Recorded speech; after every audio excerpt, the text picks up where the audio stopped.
Creative Sydney was a 3-week festival of panel discussions and performance showcases that took place at the MCA and at the Roxy in Parramatta.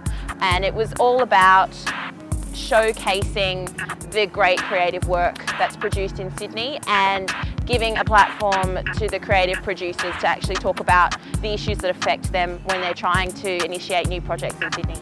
I set the agency up in 2001 as purely to work, to align my values with my work. Basically, it is a series of one-off events themed around a different book each time, and we make sure that each party, or we try to make sure that each party really brings the book to life in some ways. So recently I did that zine, which took so much time and a lot of money, partly financed by, I guess, K-Rod's, $900 handout. Everyone's talking about the financial crisis and the recession, but interestingly, every creative person I spoke to in the lead up to Creative Sydney saw it as an opportunity and as a time when the creative industries could really flourish in this city. I know there are a lot of Creative Sydney naysayers, quite a few who I met and got into slightly rowdy fights with. The protest was more generally against the Vivid Festival, which was perceived by some as an arts festival, whereas in fact it was an event put on by Events New South Wales and Tourism New South Wales, who really do have a completely different aim to an organisation like Arts New South Wales.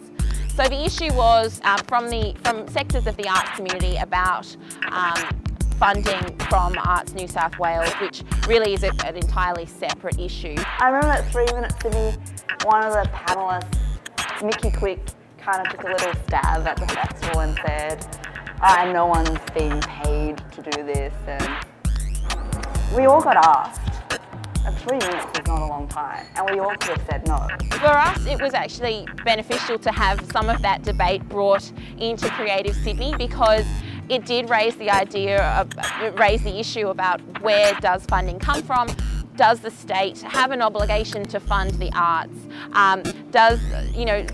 What is the balance between private and public investment in creativity and art in New South Wales? Really just a matter of finding the time to do it, because we both work and it is just a labour of love, so we've got to make sure that we put in that extra bit of effort. Can you think of any other problems?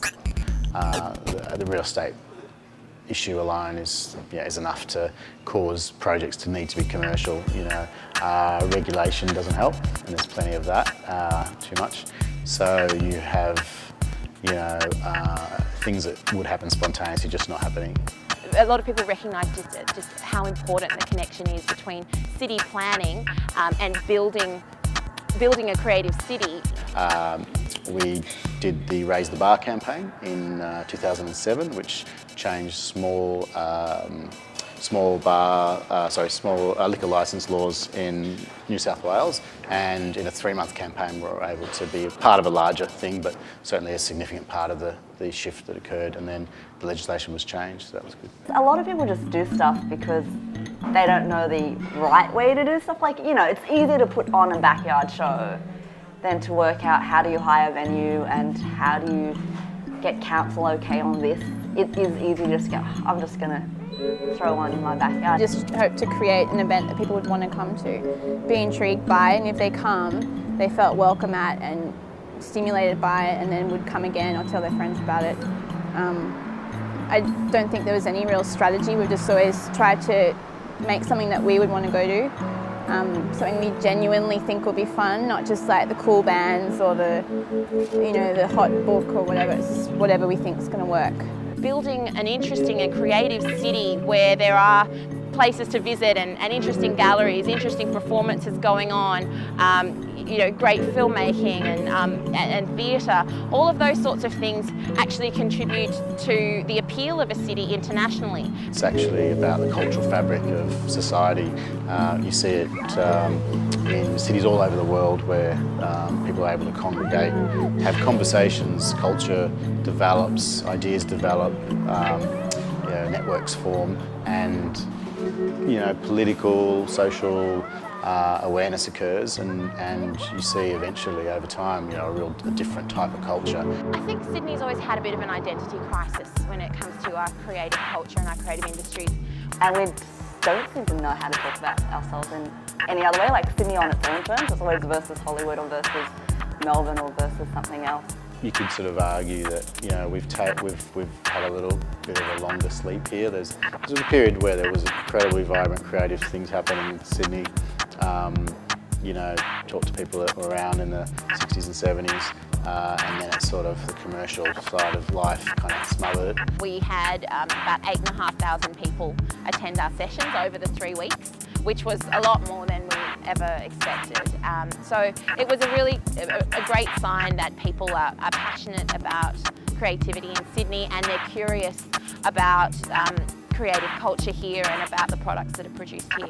Especially, it's very easy if you're in a certain scene, you don't really come across architects, or maybe architects don't really come across guys who do street art, etc. Going back to that idea that, yeah, the interactions between people are vitally important to developing a rich creative culture. I think talk fests are very important. I mean, in the end, there's a lot of siloing that goes on, and little networks and so forth occur. Within those, there's sharing, but quite often beyond that, there's a lack of awareness of what projects are happening. We met a lot of really great people through it. I think it's raised our profile, definitely. Even just another person on the panel that I was on, we've spoken to her, and we might collaborate on a party in the future, which would be really cool. And there's no need to be concerned about the value of getting together and sharing stories, and sharing lessons learned from campaigns, sharing successes, inspiring each other.